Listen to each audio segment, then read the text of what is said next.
una de las canciones más poderosas jamás compuestas, ha sido grabada más de 3000 veces.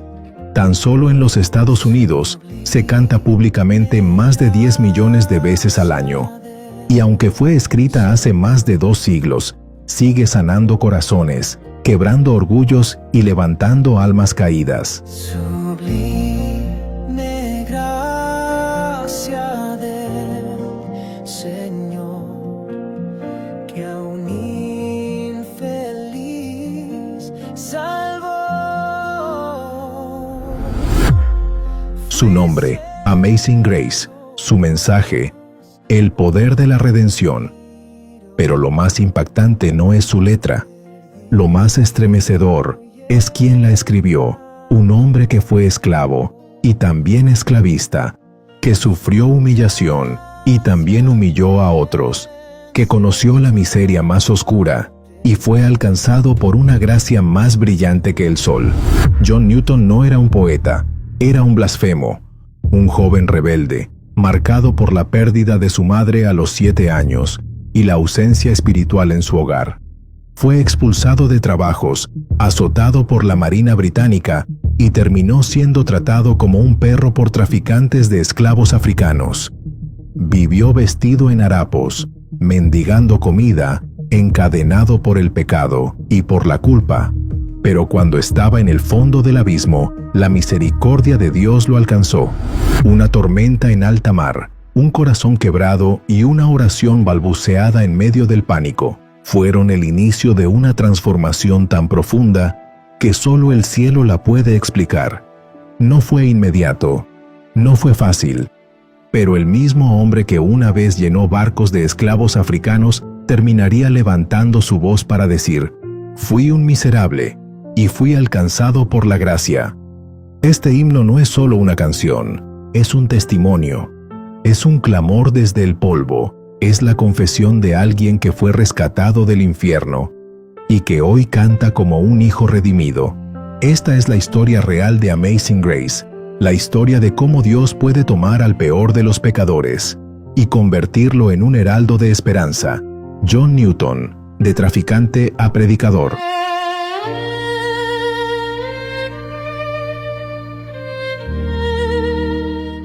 John Newton nació el 24 de julio de 1725 en Londres. Fue criado por una madre cristiana que le enseñó las escrituras desde niño, pero ella murió cuando él tenía solo 7 años. Con su muerte, se apagó la única voz espiritual que lo guiaba. Su padre era un marino endurecido, y la nueva esposa de su padre no mostró interés alguno por Dios. A los 11 años, Newton comenzó a navegar con su padre. Viajó por el Mediterráneo durante su adolescencia y se sumergió en el mundo del mar, un entorno duro, vulgar, sin fe. Y allí, su corazón se endureció, se volvió rebelde, burlón, blasfemo, perdió empleos, insultó autoridades, fue castigado y azotado públicamente. En su juventud, fue reclutado por la fuerza por la Marina Británica. Desertó, lo atraparon y lo humillaron. Para evitar peores castigos, pidió ser transferido a un barco negrero. Fue así como comenzó su carrera en el comercio más oscuro de su época, la trata de esclavos. Primero como marinero, luego como capitán. Transportó hombres, mujeres y niños africanos encadenados como mercancía. Los embarcaba desde las costas del África Occidental, los hacinaba como ganado y los vendía al mejor postor en las colonias. Miles de vidas fueron marcadas por el sufrimiento bajo su mando. Los gritos, los lamentos, las muertes en alta mar formaban parte de su rutina. No sentía culpa, no sentía remordimiento. Era exitoso, respetado entre traficantes, pero su alma estaba muerta. Durante un tiempo incluso fue esclavizado por otros esclavistas africanos, cuando cayó en desgracia con sus superiores. Vivía en harapos, mendigaba comida y dormía en el suelo. Irónicamente, el hombre que transportaba esclavos llegó a ser tratado como uno. Esa experiencia lo marcó profundamente, aunque aún no lo transformó. fue rescatado de esa esclavitud por un barco inglés que, providencialmente, conocía a su padre. Regresó a Inglaterra, y aunque volvió a involucrarse en el comercio de esclavos, algo en su interior ya había comenzado a agrietarse. El barco navegó durante más de un año por distintos puertos. El 21 de marzo de 1748, en su camino a Inglaterra, sucedió lo inesperado. Durante el viaje de regreso, el barco fue alcanzado por una enorme tormenta. Newton se despertó en la noche cuando su habitación comenzó a llenarse de agua. Mientras corría hacia la cubierta, el capitán lo detuvo y le pidió que buscara un cuchillo y lo asignó a las bombas. En ese momento dijo: «Si esto no sirve, el Señor tenga misericordia de nosotros». Trabajó en las bombas desde las 3 de la mañana hasta el mediodía. Durmió 1 hora y luego tomó el timón y navegó hasta la medianoche. Al volante tuvo tiempo de pensar sobre su vida y su condición espiritual. Alrededor de las 6 de la tarde siguiente, pensó que podía haber esperanza. Dijo: «Vi la mano de Dios a nuestro favor». Comencé a orar, pero no podía pronunciar la oración de fe. No pude acercarme a Dios ni llamarlo Padre. Encontró una Biblia y obtuvo ayuda de Lucas 11:13. Razonó: si este libro es verdadero, la promesa en este pasaje también debe ser cierta. Necesito ese mismo espíritu por el cual todo fue escrito para entenderlo correctamente. Él se ha comprometido aquí a dar ese espíritu a los que lo piden. Por eso debo orar por él. Y si es de Dios, Él cumplirá su propia palabra. Pasó el resto del viaje con profunda seriedad mientras leía y oraba sobre las Escrituras. El 8 de abril anclaron en Irlanda, pero Newton aún no había entendido la grandeza de su nueva fe. Nunca tuvo a nadie que le brindara discipulado ni que lo ayudara a dar los primeros pasos en Cristo. Una gracia asombrosa. Nacimiento del himno. Después de años navegando como capitán de barcos negreros, John Newton dejó finalmente el mar en 1755. Ya no podía soportar el peso de su conciencia. Empezó una nueva vida como oficial de aduanas en Liverpool, pero lo más importante, comenzó a estudiar las Escrituras con fervor. Influenciado por predicadores como John Wesley y George Whitefield, la semilla que su madre había sembrado en su infancia por fin floreció. Se convirtió en un hombre profundamente arrepentido, apasionado por la palabra de Dios. Sentía dolor por su pasado, pero más aún, gratitud por la misericordia inmerecida que había recibido. Quería servir, y en 1764 fue ordenado como ministro del Evangelio. Se convirtió en pastor de una iglesia en Olney, un pequeño pueblo en Buckinghamshire, Inglaterra. Allí, con humildad y ternura, comenzó a cuidar de su congregación, predicar la gracia y enseñar la verdad. Pero Newton no solo predicaba, escribía, y en 1769 comenzó a realizar servicios de oración los jueves por la noche. Cada semana componía un nuevo himno para ser cantado por su iglesia. En uno de esos momentos de devoción, conoció a William Cowper, un poeta cristiano sensible y talentoso. Juntos, comenzaron a escribir una colección de himnos que serían conocidos como los Olney Hymns. En diciembre de 1772, Newton preparaba un sermón para el primer día del nuevo año. Eligió predicar sobre Primera Crónicas 17:16 a 17, el pasaje en que el rey David se humilla ante Dios y le dice: «¿Quién soy yo, oh Señor Dios, y cuál es mi casa, para que me hayas traído hasta aquí?» Aquellas palabras resonaban con fuerza en el corazón de Newton. Él también se hacía la misma pregunta: ¿quién soy yo, que fui esclavista, blasfemo, verdugo, para que Dios me haya perdonado?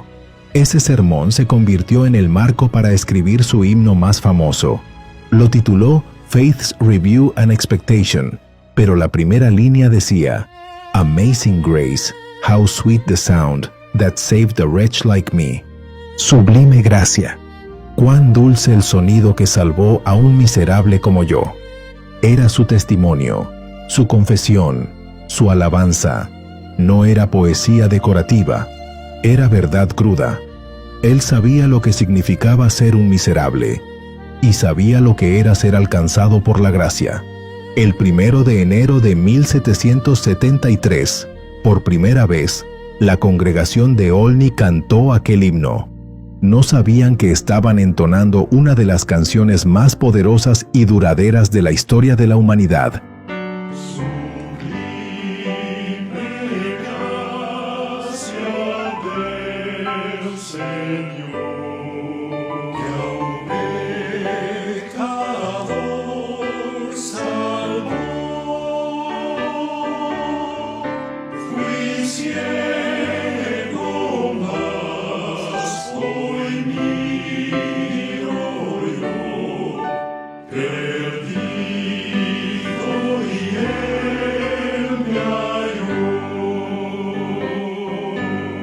El himno de los que sufren.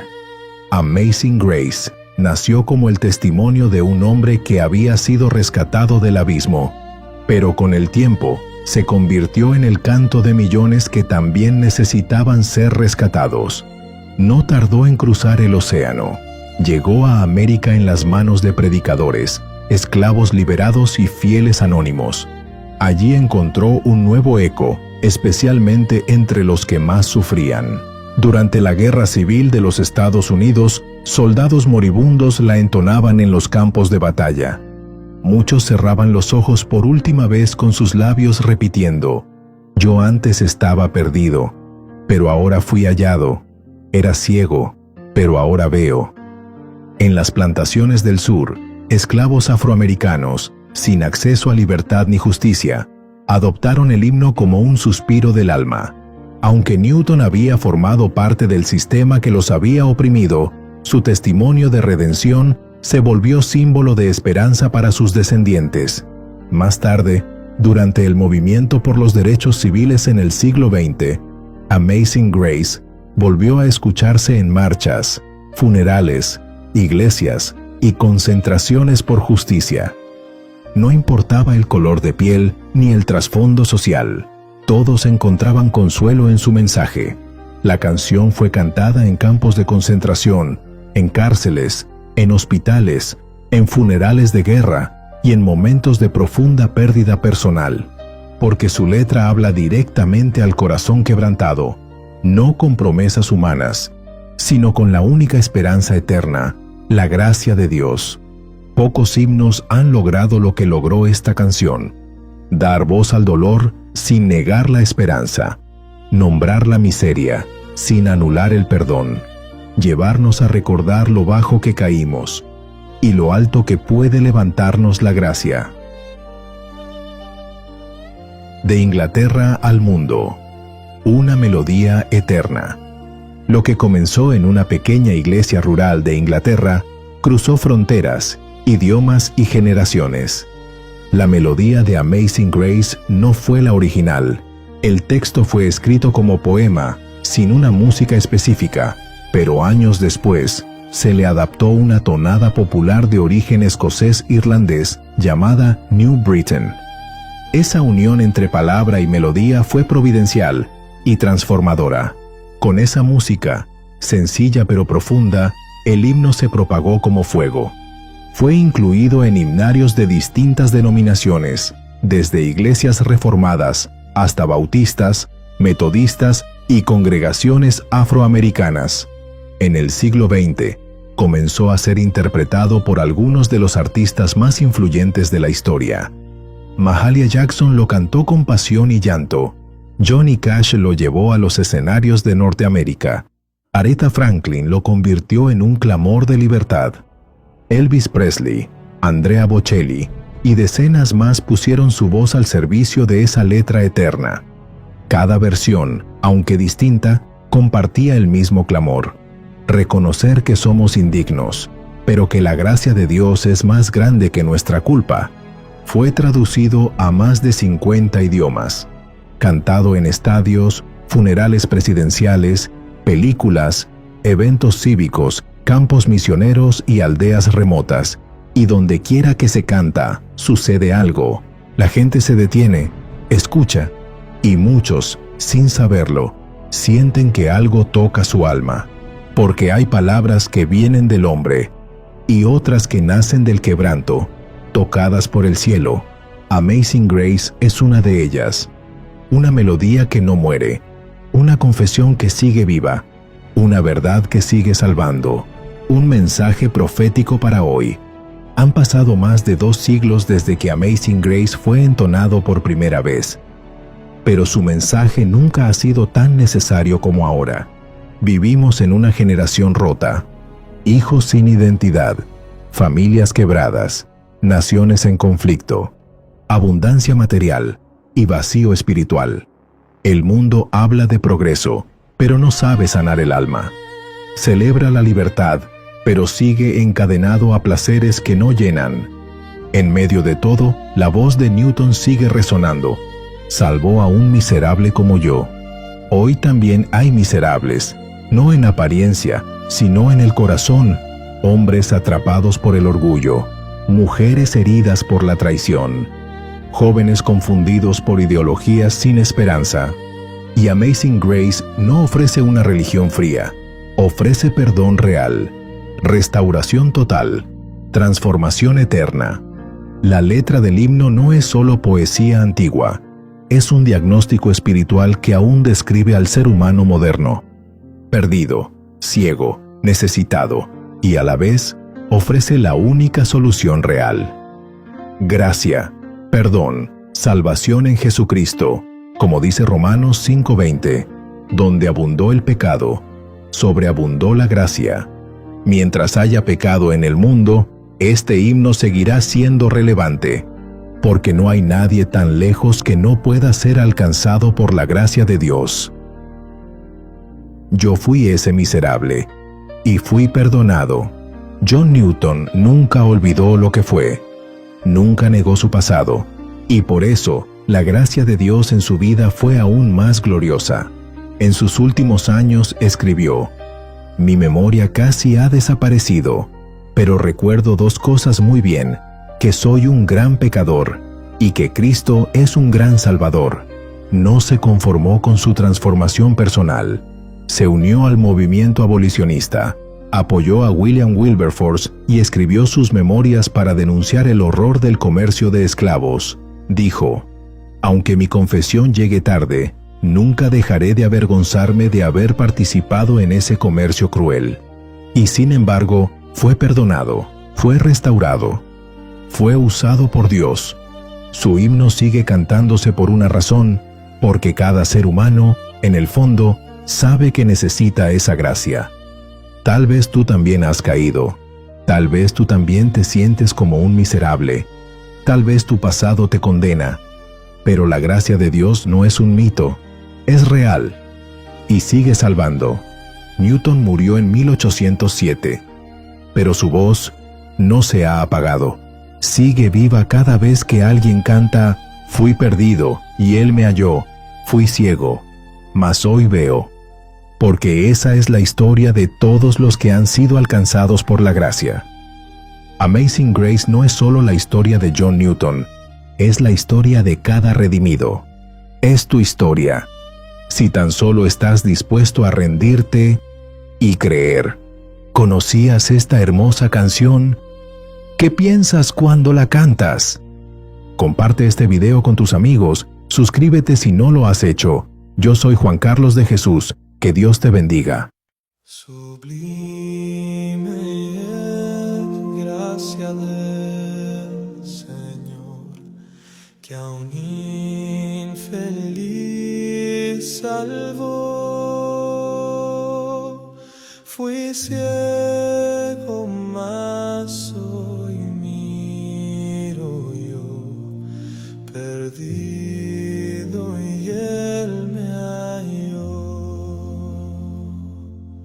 Su gracia me enseñó a tener mis dudas, ahuyentó.